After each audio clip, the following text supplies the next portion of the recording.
এবং 5টার পরে আমরা তখনই সকলের উপস্থিতিতে যারা থাকবেন তাদের উপস্থিতিতে ফলাফল ঘোষণা করা হবে এবং ফলাফল ঘোষণা করার পর বেসরকারি ফলাফল তারপর আজকে যাতে প্রজ্ঞাপন হয় তার ব্যবস্থা করা হবে। আমরা আপনাদের আজকে যেটা করব সেটা হলো মিডিয়ার জন্য আমরা করেছি, যখন নির্বাচন শুরু হবে তার ঠিক 5 মিনিট আগে থেকে লাইভ শুরু হবে এবং আমাদের রাষ্ট্রপতি, মাননীয় প্রধানমন্ত্রী এবং মাননীয় বিরোধী দলীয় নেতা, এরা মাননীয় আমাদের বিএনপি দলীয় প্রেসিডেন্ট প্রার্থী যারা মির্জা ফখরুল ইসলাম আলমগীর সাহেব, তিনিই ভোট দেবেন। এই ভোটগুলো আমরা সরাসরি সম্প্রচার করব। আমাদের আরও মাননীয় 2জন হুইপ আমাদের সাথে যুক্ত হবেন। তিনি হলেন আশরাফুদ্দিন নিজাম সাহেব এবং আমাদের খুলনার বকুল সাহেব। তারা নামাজ পড়ার কারণে দেরি হচ্ছে, তো আপনারা কিছু মনে করেন না, আমি অবশ্য নামাজ পড়ে এসেছি, আর ভাই আমার এখান থেকে গিয়ে নামাজ পড়ব। আপনাদের সাথে সামান্য অল্প একটু কথা বলবো। কথাটি এই যে আপনারা অনেক মুখিয়ে আছেন যে রাষ্ট্রপতি নির্বাচন সংক্রান্ত বিষয়ে আপনারা অনেক প্রশ্ন করবেন এবং আপনারা জানতে চান। আমরা যে সিদ্ধান্ত নিয়েছি, গতকালকে আমরা প্রেস কনফারেন্স করেছি এবং প্রেস ব্রিফিং করেছি আমরা আমাদের পার্লামেন্টারি কমিটির। আজকে আপনাদের যেটা জানাতে চাই সেটা হলো মাননীয় রাষ্ট্রপতি নির্বাচন ইনশাআল্লাহ আজকে দুপুর 2টা থেকে শুরু হবে। আমাদের আজকে রিটার্নিং কর্মকর্তা থাকবেন মাননীয় প্রধান নির্বাচন কমিশনার এবং মাননীয় সদস্যবৃন্দ আমাদের যারা ভোট দেবেন তারা মাননীয় এমপিরাই থাকবেন। তারা স্ব আসনে বসবেন এবং সাহায্যকারী যারা থাকবেন তারা সেখান থেকে কাগজ নিয়ে, ব্যালট পেপার তাদের কাছে নিয়ে যাবেন। তারা একটা মুড়িতে নিজের নাম লিখবেন এবং যেটা ভোট দেবেন সেখানে নিজের নাম লিখবেন। এই পদ্ধতিতে আমরা 2টা থেকে বিকাল 5টা পর্যন্ত আমরা ভোট দেব এবং 5টার পরে আমরা তখনই সকলের উপস্থিতিতে যারা থাকবেন তাদের উপস্থিতিতে ফলাফল ঘোষণা করা হবে এবং ফলাফল ঘোষণা করার পর বেসরকারি ফলাফল তারপর আজকে যাতে প্রজ্ঞাপন হয় তার ব্যবস্থা করা হবে। আমরা আপনাদের আজকে যেটা করব সেটা হলো মিডিয়ার জন্য আমরা করেছি, যখন নির্বাচন শুরু হবে তার ঠিক 5 মিনিট আগে থেকে লাইভ শুরু হবে এবং আমাদের রাষ্ট্রপতি, মাননীয় প্রধানমন্ত্রী এবং মাননীয় বিরোধী দলীয় নেতা, এরা মাননীয় আমাদের বিএনপি দলীয় প্রেসিডেন্ট প্রার্থী যারা মির্জা ফখরুল ইসলাম আলমগীর সাহেব, তিনিই ভোট দেবেন। এই ভোটগুলো আমরা সরাসরি সম্প্রচার করব, লাইভ হবে। এরপরে আমরা আর লাইভ করব না, কারণ 2 ঘন্টা 3 ঘন্টা লাইভ থাকলে মানুষের কোনো কাজ না থাকলে কী দেখবে বসে, সেই কারণে আমরা লাইভ করব না। কিন্তু সব রেকর্ড থাকবে, ইনট্যাক্ট রেকর্ড থাকবে যাতে কোনো অসুবিধা না হয়। আবার নির্বাচন শেষ হবে ঠিক 5টা বাজার 5 মিনিট আগে আমরা লাইভ শুরু করব। কাউন্টিং, ফলাফল ঘোষণা সবটা লাইভে হবে, এটা আমরা লাইভ করব। আর এরপর লাইভ করব, এইটুকু কাজ। তারপরে আগামীকালকে ইনশাআল্লাহ 21 তারিখ সন্ধ্যা 7:30টায় আমরা বঙ্গভবনে যিনি রাষ্ট্রপতি নির্বাচিত হবেন তিনি শপথ গ্রহণ করবেন এবং সেখানে শপথ পাঠ করবেন। এবং শপথের ব্যাপারে অনেকেই আমাদের প্রশ্ন করেছেন। শপথ পড়াবেন আমাদের মাননীয় স্পিকার, ভারপ্রাপ্ত স্পিকার যিনি এখন আছেন আমাদের, তিনি শপথ পাঠ করাবেন। আগে ছিল, এটা আপনাদের জানার জন্য বলছি, আপনাদের কোশ্চেন থাকতে পারে যে আগে তো রাষ্ট্রপতিকে শপথ পড়াচ্ছেন প্রধান বিচারপতি, সেটা 15th অ্যামেন্ডমেন্টে এটা পরিবর্তন হয়েছে। পরিবর্তন হয়ে এখন মাননীয় প্রেসিডেন্টকে শপথ পড়াবেন। এখন যে স্পিকার স্পিকার পড়াবেন, যেহেতু ভারপ্রাপ্ত স্পিকার আমাদের যিনি আছেন তিনি স্পিকার দায়িত্ব পালন করছেন, তিনি শপথ পড়াবেন। এই আমাদের মোটামুটি বক্তব্য। এবং আর যদি কোনো কোশ্চেন থাকে তাহলে আপনার কারণে এই বক্তব্য।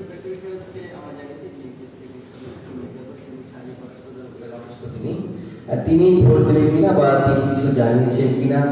আর একটা আলোচিত বিষয় ছিল জামায়াতের গাজী নজরুল, তিনিও ভোট দেবেন কিনা বা তার বিষয়ে আপনারা কিছু জানেন কিনা।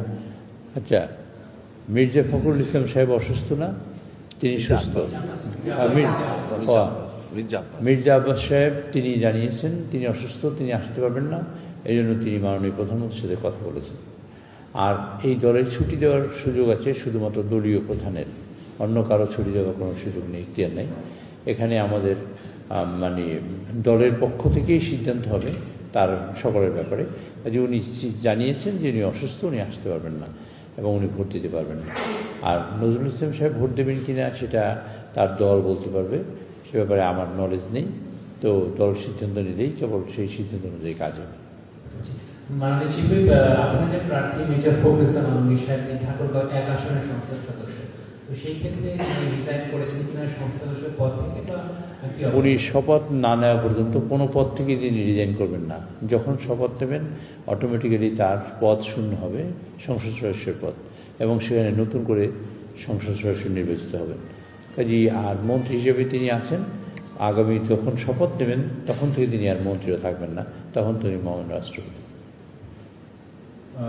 মাননীয় সিপিআই বা মুখ্যমন্ত্রী আমি যে কাজ করি, আমার প্রশ্ন হচ্ছে যে ইসি থেকে যতটুকু জানতে পেরেছি 349 জন ভোটার। তো এক্ষেত্রে আমাদের যিনি বর্তমানে রাষ্ট্রপতি মহোদয় আছেন উনি কি ভোট দেবেন কিনা? ভারপ্রাপ্ত রাষ্ট্রপতি তিনিও সংসদ সদস্য, সকল সংসদ সদস্যরা এখানে ভোট দেবেন, কাজে সেই হিসেবে তিনি ভোট দেবেন। বিরোধী দল আজকে একটা অভিযোগ করেছে যে এই রাষ্ট্রপতি নির্বাচনটা হচ্ছে জুলাই সনদের ভিত্তিতে হতে পারত, কিন্তু সেটি হয়নি। এটি নিয়ে তারা সরকারের প্রতি যে অভিযোগটি তুলেছেন যে সরকার তাদের কথা রাখেনি। এক আরেকটা বিষয় হচ্ছে যে তারা বলছেন যে 70 অনুচ্ছেদের বাধ্যবাধকতা আজকে নিয়ে যেহেতু এটি একটি নির্বাচন এবং এই নির্বাচনে পরিচালনা করছে নির্বাচন কমিশন, ফলে আপনাদের পক্ষ থেকে 70 অনুচ্ছেদের বাধ্যবাধকতা দেওয়া হচ্ছে, এটাই বলছে। আপনার মাইকটা, আমরা এখন বর্তমানে চলছি কি সংবিধান অনুযায়ী, যে সংবিধান অনুযায়ী চলছি সেই সংবিধানে যা লেখা আছে আমরা সবই মানি। আবার সংবিধান যেদিন পরিবর্তন হবে সেই অনুযায়ী আবার চলবে। সংবিধান হল দেশের সর্বোচ্চ আইন। বিরোধী দল যদি অভিযোগ করে, বিরোধী দল অভিযোগ করতেই পারেন তারা, আর অভিযোগ করাটা তাদের জন্য স্বাভাবিক, কিন্তু এটা করা উচিত কাগজপত্র দেখে। আমরা এই ধরুন এই নির্বাচনের তফসিল ঘোষণা হয়েছে এই সংবিধান অনুযায়ী, তারপর এই নির্বাচনের ভোটার তালিকা প্রস্তুত হয়েছে এই সংবিধান অনুযায়ী, ডিলিমিটেশন হয়েছে এই সংবিধান অনুযায়ী, নির্বাচন কমিশন তৈরি হয়েছে সংবিধান অনুযায়ী, শিডিউল ডিক্লেয়ার হয়েছে সংবিধান অনুযায়ী, ভোট দিয়েছি সংবিধান অনুযায়ী, শপথ নিয়েছি সংবিধান অনুযায়ী। এই সংবিধান যেটা আছে বর্তমানে এক্সিস্টিং, এটা পরিবর্তন না হওয়া পর্যন্ত এই সংবিধানই আমাদের বাংলাদেশের সর্বোচ্চ আইন। এ ব্যাপারে যদি কেউ কিছু কথা বলে সে তার বক্তব্য, এটা শুনে আমাদের কোনো লাভ নেই। জি, আপনি বলছিলেন যে শপথ করার বিষয় নিয়ে, এখানে আসলে শপথ কে করাবেন? যিনি এখন ভারপ্রাপ্ত স্পিকার দায়িত্ব পালন করছেন তিনি, নাকি ভারপ্রাপ্ত রাষ্ট্রপতি দায়িত্ব যিনি পালন করছেন তিনি? এক। আর দুই নম্বর হচ্ছে যারা মির্জা ফখরুল ইসলাম আলমগীর দলীয় পদ এবং যে স্থানীয় সরকার মন্ত্রণালয়ের যে মন্ত্রিত্ব পদ সেই থেকে পদত্যাগ করছেন কিনা, এই দুটি বিষয়গুলো।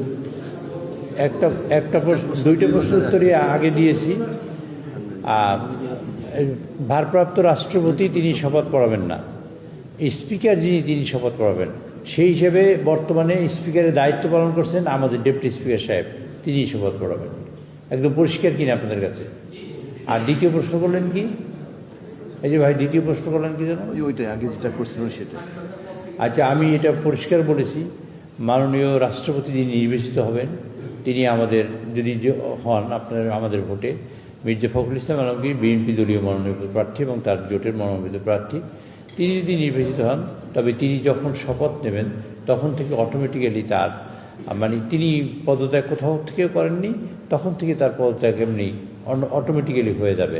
উনি মন্ত্রিসভা থেকে পদত্যাগ হবে এবং ওনার সংসদ সদস্য পদ থেকে পদত্যাগ হবে। তিনি তখন রাষ্ট্রপতি দায়িত্ব পালন করবেন যেদিন থেকে, তখন মহামান্য রাষ্ট্রপতি। আমার একটা কোশ্চেন সেটা হচ্ছে অসুস্থতার কারণে আমাদের মাননীয় হুইপ সাহেব আসছেন, ওনাকে একটু আসতে দেন। জি, আসুন। হ্যাঁ স্যার, আসুন।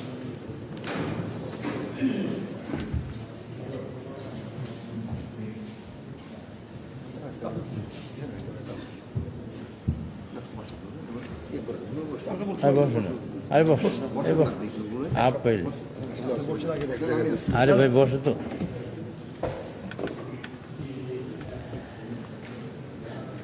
আমাদের আপনারা কিন্তু ছবি তুলবেন, আমরা সকল সংসদ হুইপ বৃন্দ বসা আছি, সকলের ছবি নিয়েন, যেহেতু আগে একটা কিছু নিয়ে ফেলছেন, সুতরাং আপনি আর একবার ছবি নিয়েন। জি বলুন।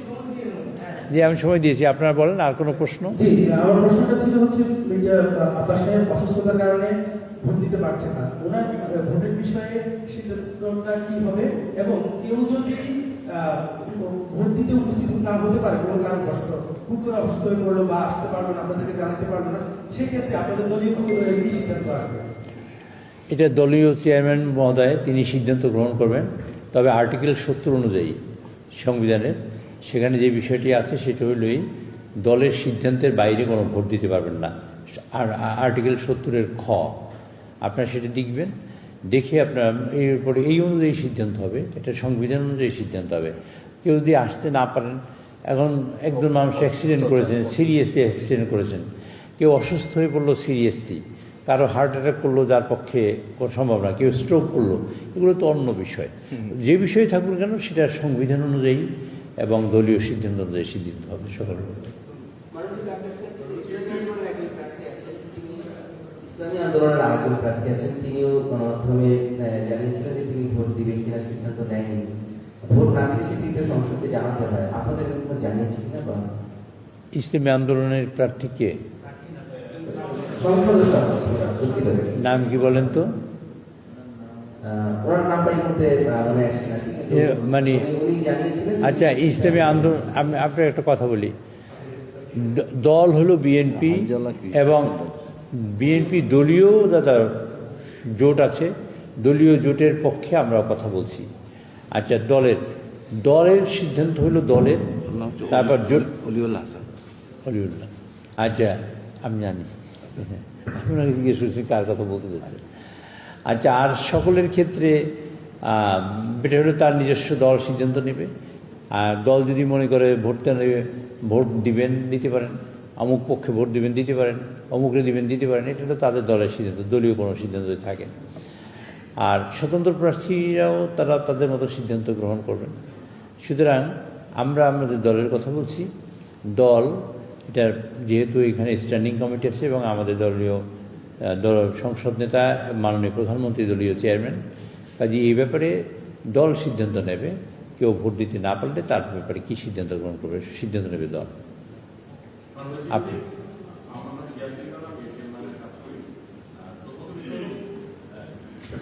যারা সংসদ সদস্য রয়েছে তারা ভোট দিতে পারবে নির্বাচনে। এখানে রাষ্ট্রপতি প্রার্থী সংসদ সদস্য, তবে সংসদ সদস্য না। ওনার ভোটের বিষয়টা আসলে কিভাবে কি হবে? আরেকটা বিষয় হলো না, কিভাবে কি হবে না, উনি তো ভোট কিভাবে কি হবে না, শুধুমাত্র এমপিরাই ভোট দিতে পারবেন, উনি ভোটারই না। আরেকটা বিষয় হলো উপস্থিত থাকার পরেও কেউ যদি ভোট বিরত থাকে তাহলে আসলে তার বিষয়ে এটা আপনার নিয়মটা সকলের ক্ষেত্রে আর্টিকেল 70 সংবিধানের আর্টিকেল 70-এর খ। আপনাদের অনেক ধন্যবাদ। জি, ছবি আমাদের সবার নিয়ে